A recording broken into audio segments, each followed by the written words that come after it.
We had a bit of a heat wave.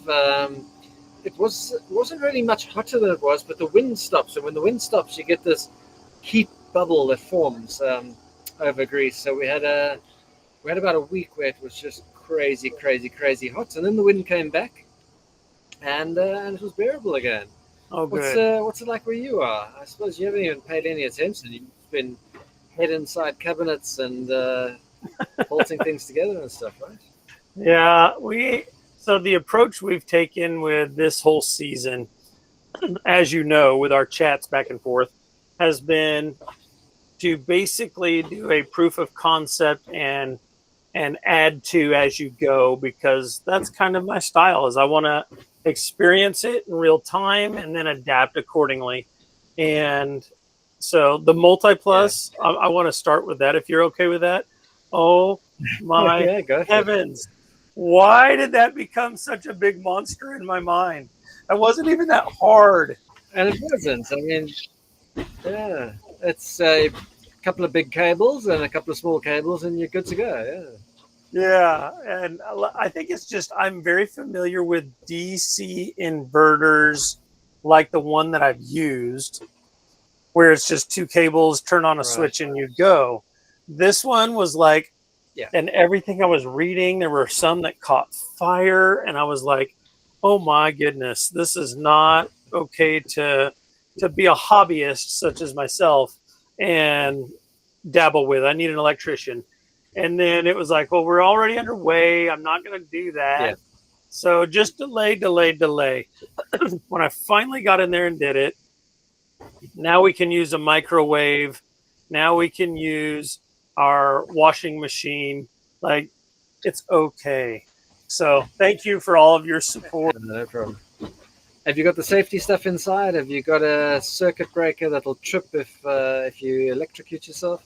Yes, yes. Actually, I've done just 125 amps because I wanted to start really, really small and work my way up from there. But I did see your comments about getting a more robust safety mechanism in place and system in place. That's on the plan for season 2.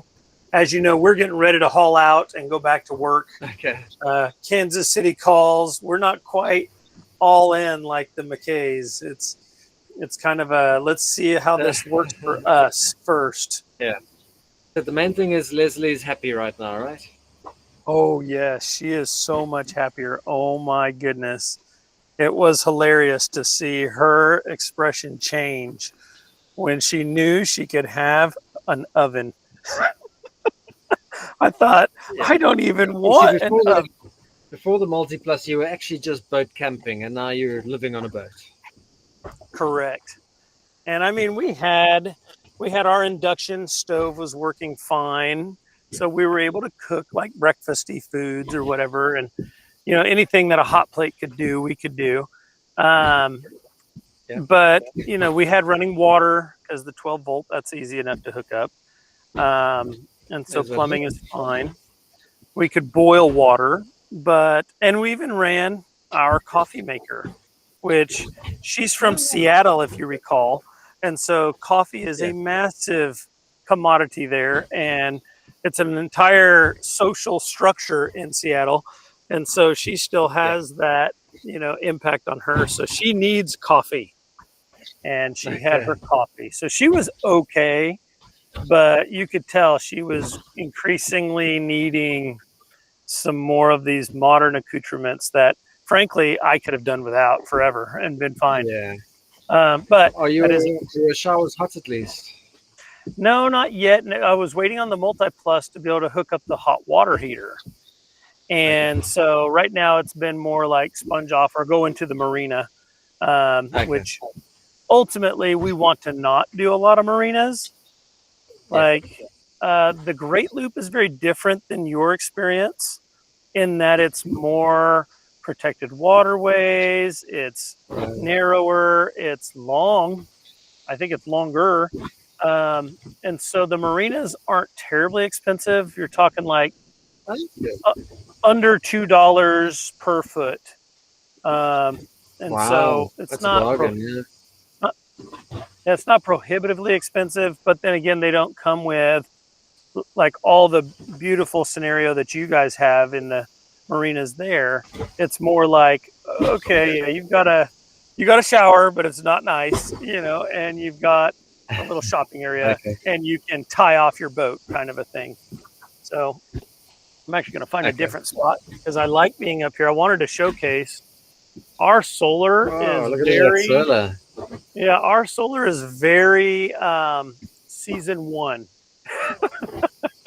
It is very temporarily laid out because I was hoping for a no weld stainless steel arch, but a Okay. longer one that's like a canopy.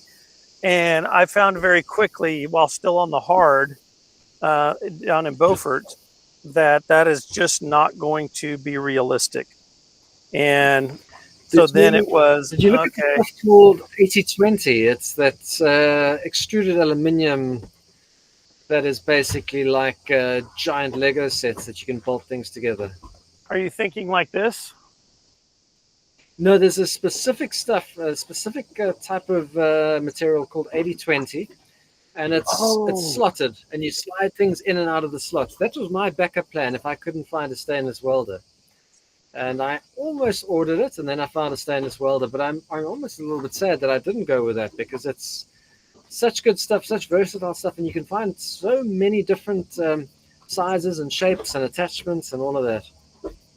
You know what? Now that you describe it, I remember seeing there was a boat in the boatyard that had a very similar to that description solar arch. And so I thought about it for a moment, like, hey, maybe that's something I should use. So you think that's a very viable option then? Yeah, absolutely. I saw another boat that built their solar arch, a really big solar arch out of it, and it looked brilliant. And because it's DIY and bolt together, you can do pretty much anything you like. And you make it too long, you cut a piece off, and it carries on. Yeah. In the States, they call it 8020. I think it's also called T-slot aluminium. Interesting. Extruded aluminium. I think that's going to be I actually also more saw likely to go in the toward. camper van world. If you look in the camper van world, the guys use that for roof racks all the time. Interesting. I will do a lot more research on that because honestly, the welding, when I priced it out, Patrick, the guy wanted $20,000. $20,000. Okay. I was like, you're out of your God-given mind. I paid $5,000 for my boat. So, yeah, mine was $5,000, and I'm not happy with it. You got the measurements slightly off, so instead of having a straight solar arch, mine is slightly curved. So I've had to put spacers in for the panels, and next time I'll DIY it. It's just I had to get going, and I had to get going fast. Yes, that's, you know what, I understand that. And that's something I think we can kind of talk about for this episode is those moments when you realize I have to do something and I have to do it now. How do you, since you're I look at you as the godfather of this whole movement, and excuse me while I get myself very comfortable because I'm wanting to showcase some of my why for all this, and that is the beauty of chilling out, watching this. I like take a moment real quick. Just take one little moment with me and appreciate. That is very, very cool. My goodness. I mean, I'm sitting here admiring Patrick's backgrounds for years now because I think I started following your channel like last year. And I was like, God, that looks incredible. I want that so bad. So bad. And now I have only about 4 or 5 more days to enjoy it myself. So enjoy it, I shall. But talk to us a little bit about your experience. So you're a lot faster than most. I've been speaking to another 2 guys that have been building boats. One's converting an aluminium catamaran, and the other one's converting a 46-foot motor cat. Ooh. And I've been speaking to them for years, and they're not on the water yet. I think they're close. Well, I think the Yeah, one with the aluminium cat is close. The giant muddy yacht takes a lot more time and money to put together, so that's going to take a lot longer. absolutely. But you were really quick. I mean, it feels like it was just the other day. You said, "What do you think of this catamaran?" I'm thinking of buying it, and and now you're on the water floating. Yes. Well, when I make up my mind to do something, I'm pretty quick to do it, and I don't mind taking the approach of. And I've got a wife who loves me just enough to tolerate my quirks, and so it Yeah, was. You know what? I can deal with some slowness on the inside. It's not completely finished on the inside, but some of that I've seen you do, yeah, like where, okay, we can work on some of the cabin comforts as we go. But really, when you boil my boat down, yeah. can it float was question number one. Can I propel it? Question number two, in the way that I want, like with the solar and the electric outboards. And then question three is, can I navigate safely and avoid catastrophe? you know, Outside of that, let's go see if this thing actually works. And so I've been able to go quickly because I've taken that route of bare bones, as you said, camping on the water. And from there, let's step up the quality of life as we go. And Right. had my wife fine with that concept because she loves me so much. I'm spoiled in that way. Patrick, talk to me about when you have had to make the decision, hey, you know what, we're going, even though this isn't quite up to what I will get it to. So, what's one Yeah. of Well, I the mean, examples? we started right from the beginning like that. So our boat wasn't ready when we put it on the water. Um, we've still got the mast, and it's technically a sailboat. And I didn't know if I would be able to have a motorboat. I didn't know I'd be able to do much more than get in and out of marinas and in and out of anchorages and that. But in the end, so in Europe, I'm sure it's the same in the States, or maybe not. Everything shuts down for the whole of August. There's nothing that goes on. You can't get labor in August. And our rigging guy replaced the rigging on our boat and then realized that the boom wouldn't clear the solar panels Oh, no. and said, but he'll be back in September. He can fix it then. And we're sitting in a boatyard late July, and it is scorchingly hot on the boatyard. I mean, boatyards are much hotter than being on the water. Oh, And yeah. we didn't have working sails. There was no way we could put a sail up. So we just got on the boat and put it in the water and said, look, we know it'll float. We know the motors work a little bit. Let's book the closest marina we can find. And that was about 12 or 13 miles away. And let's just go there, and then we'll figure it out from Perfect. there. And we got that far. We got to the marina. And then we had somebody look at our foresail, and they replaced the way the foresail attaches to the what do we call it, to the forestay. Uh-huh. And we had kind of a foresail, but we couldn't really use it. But we thought, okay, well, at least in an emergency, we might have a backup. It might wear itself through on one of the solar panels, but we'll be able to get home, hopefully. Right. And we stayed in that marina for a month, and we did a couple of test motors in and out. And the last thing we were waiting for, which you probably don't need on an inland waterway, is an EPIRB. It's the emergency locator beacon. Mm-hmm. And we didn't want to go into open water without it because, if the worst happens, we lose all our electrics and that. We can't talk to anyone, we can't do anything. Yeah. At least we can press a button on the EPIRB and have people rescue us. And then the EPIRB was delayed by months, and they said, it'll come next No. month or the month after. And the marina, that one was €900 a month, so probably about $1,100 a month. And we said, let's give it a go. We're going to stay close to the coast. We'll just motor. And we just left on a whim. We're in an anchorage. We're going to stay in a nice close anchorage to the marina where the EPIRB was going. And we just said, okay, well, let's go north. And we got on the boat, and we did 22 miles that day, and the batteries were still full when we got there. And we looked at each other, and this actually works. We actually don't really need sails. Brilliant. We can get around without them. And then we just didn't stop. So we went all the way up the west coast of Croatia into Italy. without it. sails. And That season was incredible. eventually, I mean, I was just in love with the whole concept that season. yeah.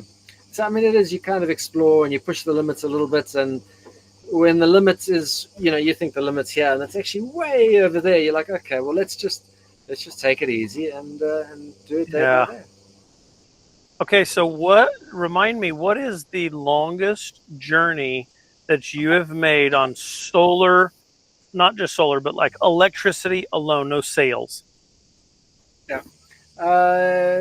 The journey from Italy to Greece was 48 miles, and there was no wind, zero wind. And that So was this season, right? That was really, was that this season? that was, yeah, the last probably about 2 or 3 videos ago.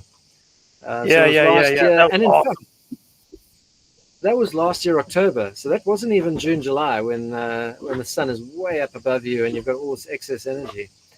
That was late in the season.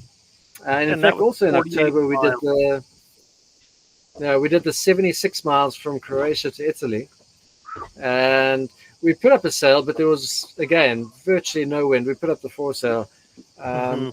I would say that one was about 98% on electricity. Oh wow. 78 miles on 98% electricity. Wow. Yeah, So for yeah, the us sail so was far, absolutely nothing. yeah, we have done our longest day was 24 miles. And, on that day, I was really emphasizing for most of the day, just use the solar alone. Don't use a drop of the battery. Like keep the battery discharge at positive, like +2. Exactly. I'm sitting there Yeah, just ginger the whole way.